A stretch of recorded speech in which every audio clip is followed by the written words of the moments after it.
Login ಆದ ನಂತರ ಎಡಭಾಗದಲ್ಲಿ 6 ಮುಖ್ಯ ಮಾಡೆಲ್ನ ಹೆಸರುಗಳು ತೋರಿಸುತ್ತದೆ. ಗುರುತಿಸಿದ ಅಕೌಂಟ್ಸ್ ಮಾಡೆಲ್ ಅಥವಾ ಲೆಕ್ಕ ನಿರ್ವಹಣೆ ಮೆನುವನ್ನು ಕ್ಲಿಕ್ ಮಾಡಿ.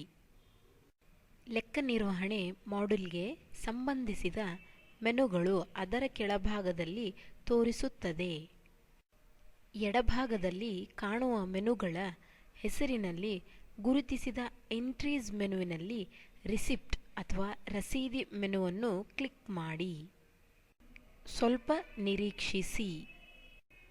ಇದುವರೆಗೂ ನೀಡಿದ ವಿವರ ಹಾಗೂ ಹೊಸ ದಾಖಲಾತಿಯನ್ನು ನೀಡಲು ಅನುಮತಿಸುತ್ತದೆ. ಹೊಸ ದಾಖಲಾತಿಯನ್ನು ನೀಡಲು ಕೆಳಗೆ ಗುರುತಿಸಿದ ಹೊಸ ದಾಖಲಾತಿ ಹೆಸರನ್ನು ಕ್ಲಿಕ್ ಮಾಡಿ. ಹೊಸ ದಾಖಲಾತಿಯ ನಮೂನೆಯು ಅಥವಾ ಎಂಟ್ರಿಯು ತೋರಿಸುತ್ತದೆ. ಮೊದಲಿಗೆ ದಾಖಲಾತಿಯ ದಿನಾಂಕವನ್ನು ಗುರುತಿಸಿ. ಗುರುತಿಸಿದ ದಿನಾಂಕವನ್ನು ಕ್ಲಿಕ್ ಮಾಡಿ. ಕ್ಲಿಕ್ ಮಾಡಿದ ನಂತರ ಚಿಕ್ಕ ಕ್ಯಾಲೆಂಡರ್ ತೋರಿಸುತ್ತದೆ. ಕ್ಯಾಲೆಂಡರ್ನಿಂದ ದಿನಾಂಕವನ್ನು ಗುರುತಿಸಿ ಅಥವಾ ದಿನಾಂಕದ ಮೇಲೆ ಕ್ಲಿಕ್ ಮಾಡಿ. ಕ್ಯಾಲೆಂಡರ್ನಿಂದ ದಾಖಲಾತಿಯ ದಿನಾಂಕವನ್ನು ಗುರುತಿಸಲಾಗಿದೆ. ಶುಲ್ಕದ ವಿಧಾನವನ್ನು ಪಟ್ಟಿಯಿಂದ ಆರಿಸಿ. ಗುರುತಿಸಿರುವ ಪಟ್ಟಿಯನ್ನು ಕ್ಲಿಕ್ ಮಾಡಿ. ಪಟ್ಟಿಯಲ್ಲಿ ವಿಧಾನದ ಹೆಸರುಗಳು ತೋರಿಸುತ್ತದೆ. ಪಟ್ಟಿಯಲ್ಲಿ ತೋರಿಸುವ ವಿಧಾನದ ಹೆಸರುಗಳಲ್ಲಿ ಶುಲ್ಕದ ಹೆಸರನ್ನು ಆರಿಸಿ ಅಥವಾ ಹೆಸರಿನ ಮೇಲೆ ಕ್ಲಿಕ್ ಮಾಡಿ. ಪಟ್ಟಿಯಿಂದ ಶುಲ್ಕ ವಿಧಾನದ ಹೆಸರನ್ನು ಆರಿಸಲಾಗಿದೆ. ಪಟ್ಟಿಯಿಂದ ಖಾತೆಯ ಹೆಸರನ್ನು ಆರಿಸಿ. ಯಾರಿಂದ ಸ್ವೀಕರಿಸಲಾಗಿದೆ ಎನ್ನುವುದನ್ನು ಆರಿಸಿ. ಗುರುತಿಸಿದ ಪಟ್ಟಿಯನ್ನು ಕ್ಲಿಕ್ ಮಾಡಿ. ಪಟ್ಟಿಯಲ್ಲಿ ಖಾತೆಯ ಹೆಸರುಗಳು ತೋರಿಸುತ್ತದೆ. ತೋರಿಸುವ ಹೆಸರುಗಳಲ್ಲಿ ಯಾರಿಂದ ಸ್ವೀಕರಿಸಲಾಗಿದೆ ಅವರ ಹೆಸರನ್ನು ಗುರುತಿಸಿ ಅಥವಾ ಹೆಸರಿನ ಮೇಲೆ ಕ್ಲಿಕ್ ಮಾಡಿ. ಪಟ್ಟಿಯಿಂದ ಯಾರಿಂದ ಸ್ವೀಕರಿಸಲಾಗಿದೆ ಎನ್ನುವವರ ಹೆಸರನ್ನು ಗುರುತಿಸಲಾಗಿದೆ. ಸ್ವೀಕರಿಸಿದ ಚೆಕ್ ಅಥವಾ ಡಿಡಿ ಸಂಖ್ಯೆಯನ್ನು ಬರೆಯಿರಿ.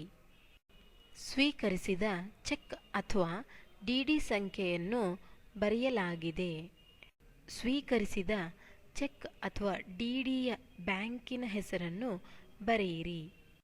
ಸ್ವೀಕರಿಸಿದ ಚೆಕ್ ಅಥವಾ ಡಿಡಿಯ ಬ್ಯಾಂಕಿನ ಹೆಸರನ್ನು ಬರೆಯಲಾಗಿದೆ. ಸ್ವೀಕರಿಸಿದ ಚೆಕ್ ಅಥವಾ ಡಿಡಿಯ ದಿನಾಂಕವನ್ನು ಗುರುತಿಸಿ. ಗುರುತಿಸಿದ ದಿನಾಂಕವನ್ನು ಕ್ಲಿಕ್ ಮಾಡಿ. ಕ್ಲಿಕ್ ಮಾಡಿದ ನಂತರ ಚಿಕ್ಕ ಕ್ಯಾಲೆಂಡರ್ ತೋರಿಸುತ್ತದೆ. ಕ್ಯಾಲೆಂಡರ್ನಿಂದ ದಿನಾಂಕವನ್ನು ಗುರುತಿಸಿ ಅಥವಾ ದಿನಾಂಕದ ಮೇಲೆ ಕ್ಲಿಕ್ ಮಾಡಿ.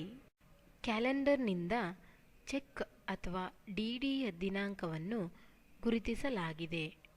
ದಂಡ ಸ್ವೀಕರಿಸಿದ್ದಲ್ಲಿ ದಂಡದ ಮೌಲ್ಯವನ್ನು ಬರೆಯಿರಿ. ಸ್ವೀಕರಿಸಿದ ದಂಡದ ಮೌಲ್ಯವನ್ನು ಬರೆಯಲಾಗಿದೆ. ಮಾರುಕಟ್ಟೆ ಶುಲ್ಕದ ಮೌಲ್ಯವನ್ನು ಬರೆಯಿರಿ. ಮಾರುಕಟ್ಟೆ ಶುಲ್ಕದ ಮೌಲ್ಯವನ್ನು ಬರೆಯಲಾಗಿದೆ. ಸ್ವೀಕರಿಸಲಾದ ವಿವರವನ್ನು ಬರೆಯಿರಿ. ಸ್ವೀಕರಿಸಲಾದ ವಿವರವನ್ನು ಬರೆಯಲಾಗಿದೆ. ಸ್ವೀಕರಿಸಿದ ಎಲ್ಲ ಮಾಹಿತಿಯನ್ನು ನೀಡಿದ ನಂತರ ಗುರುತಿಸಿದ ಒಳಸೇರಿಸು ಹೆಸರನ್ನು ಕ್ಲಿಕ್ ಮಾಡಿ. ಎಲ್ಲ ಮಾಹಿತಿಯು ಅನುಕ್ರಮಣಿಯಲ್ಲಿ ಸೇರಿಸಿಕೊಳ್ಳುತ್ತದೆ. ಸ್ವೀಕರಿಸಿದ ಸಿಬ್ಬಂದಿಯ ಹೆಸರನ್ನು ಪಟ್ಟಿಯಿಂದ ಆರಿಸಿ. ಗುರುತಿಸಿದ ಪಟ್ಟಿಯನ್ನು ಕ್ಲಿಕ್ ಮಾಡಿ. ಪಟ್ಟಿಯಲ್ಲಿ ಸಿಬ್ಬಂದಿಯ ಹೆಸರುಗಳು ತೋರಿಸುತ್ತದೆ. ತೋರಿಸುವ ಸಿಬ್ಬಂದಿಯ ಹೆಸರುಗಳಲ್ಲಿ ಸ್ವೀಕರಿಸಿದ ಸಿಬ್ಬಂದಿಯ ಹೆಸರನ್ನು ಕ್ಲಿಕ್ ಮಾಡಿ. ಸಿಬ್ಬಂದಿಯ ಹೆಸರನ್ನು ಪಟ್ಟಿಯಿಂದ ಆರಿಸಲಾಗಿದೆ.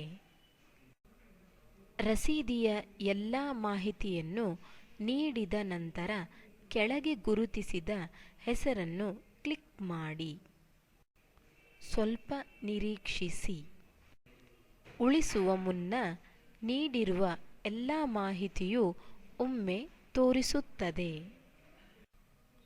ನೀಡಿರುವ ಎಲ್ಲ ಮಾಹಿತಿ ಸರಿ ಇದ್ದಲ್ಲಿ ಗುರುತಿಸಿರುವ ಚಿಹ್ನೆಯನ್ನು ಕ್ಲಿಕ್ ಮಾಡಿ. ಸ್ವಲ್ಪ ನಿರೀಕ್ಷಿಸಿ.